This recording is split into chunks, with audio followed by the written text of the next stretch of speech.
Hello po, good afternoon po mga kamutya. Ako po ito na po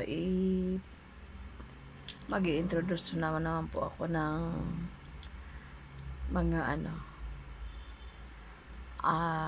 tinatawag natin mga mutya. Sa mga naniniwala lang po ha. Siyempre, sa hindi naniniwala, di okay lang po. Ito po yung ito po ang tinatawag natin na basalt stone. Maganda po ito. Magandang klase po. Yan po, basalt stone. Maganda po ito sa sa bad elements. The basalt stones. So meron siyang ang tsura niya ay para siyang anong tawag diyan? Trispico, yung parang gano'n, parang square, may mata. Maganda po to. Ang kagandahan po dito, ito po ay magnetic po yan. Magnetic po siya. Magnetic po yan. Magnetic po siya. Ayan. Maganda ito sa protection. Basalt stones. Na ito po ay magbibigay sa atin ng energy. So kung tayo po ay pinanghihinaan ng loob, o halimbawa mayroon tayong nararamdaman na feeling natin wala nang kalutasan ang mga problema o mga ito lang po ihawakan natin. Ito po ay magbibigay sa atin ng energy. Ito po ay marami po siya. Marami po siyang dala, tulad ng spiritual healing. So, ibig sabihin, kung ikaw po'y nalulungkot, pwede mo itong hawakan para mawala po ang nararamdaman po nating like stress. Yung parang pakiramdam natin na wawalan tayo ng pag-asa. So, hawakan lang po natin ang ganitong klaseng stone. Maganda po ito sa mga masama ang pakiramdam. Pwede din po ito na. Yung ibang ginagawa nga po itong bintusa Halimbawa masakit ang iyong katawan, pwede mo itong ilagay, ipatong lang doon sa kung saan ay tayo po ay may masamang nararamdaman. Hawakan lang po natin ito. Halimbawa, pwede po sa nagbibiyahe. Lagay lang po sa bag para magkaroon tayo ng parang malakas ang loob natin. Parang panatag ang ating kalooban while tayo ay traveling. So maganda po ito pang siya, pang boost ng ating energy. Maganda po siya. So sa mga mahilig sa mga ganitong usapin, pwede po kayong mag-collect ng mga ganyan tinatawag na basalt stone. Ito po ay ginagawa ito ng pangpintusa, may mga na masamang nararamdaman sa katawan. Ito po ang gamit nila po. Ito nga lang po, ang kagandahan lang dito po ay triangle para sa trispico. Maganda siya. Ito po ay matagal ko na po itong inaalagaan. Maganda yan. Ito po ay parang nagbibigay din sa akin ng charm. Maganda po ito. Naghahatak po ito ng swerte. Yan. So, yan po. Isa sa mga inaalagaan kong stone. Ito naman po ito ay ang tinatawag na green jasper. Ito naman po ito ay inaalagaan ko ito. You know why? Kasi po siya po ay parang paa ng bata. Ayan Ibig sabihin, kung ako man po maglalakbay, ako ay panatag po. Ito ay pag ako ay nagdadrive, panatag po ang kalooban ko. Lagi ko to kasama. Hindi ako takot, walang kasi ito po ay sa lakad, sa mga lakaran. Ito po ay para ito may sumisimbolo po ito ng ng paa. Ito po ay paa ng bata. Kahit saan ka man magpunta, safety ka po. Ito po ay green jasper. Maganda din po ito sa business. So, ito po ay sa atin ng tawag dyan. Kikira ito para magkakaroon tayo ng ng tinatawag na tawag yung endurance of tawag dyan endurance of, halimbawa, yung pagod tayo, ito po, magpapalakas po sa atin. Sa business, sa lakas. So, magiging ano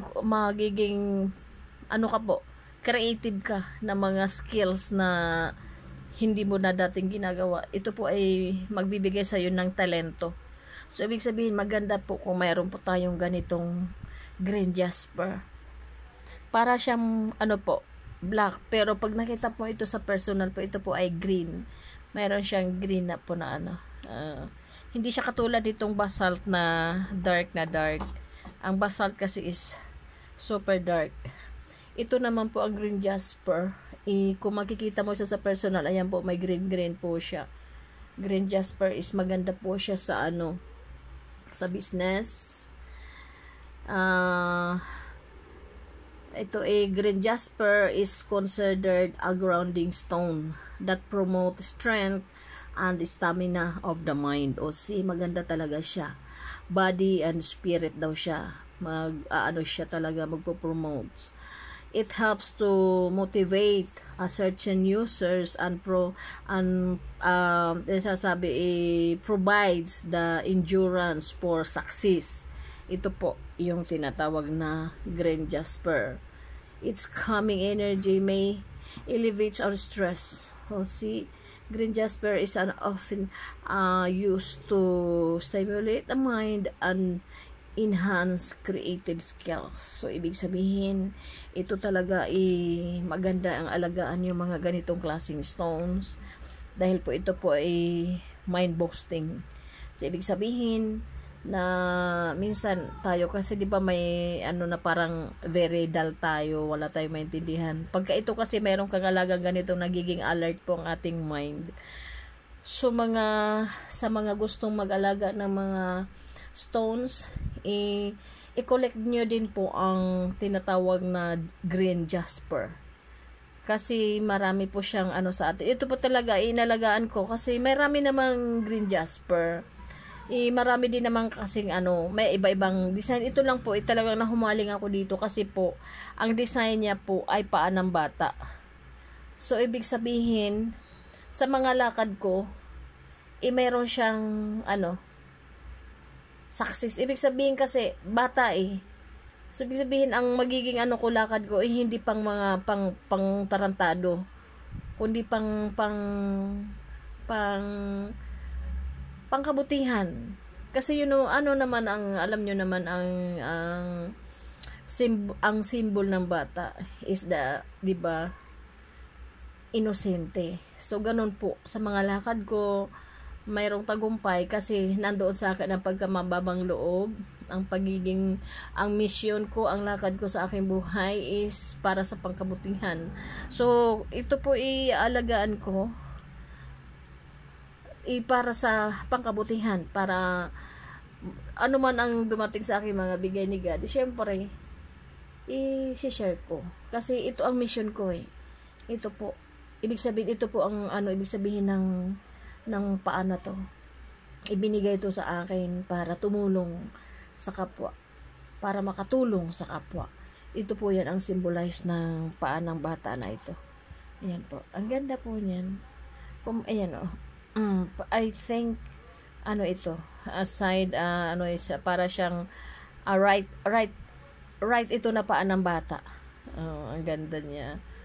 So sa mga ito din po ay magnetic po siya. Magnetic po yan, nagmamagnet po siya.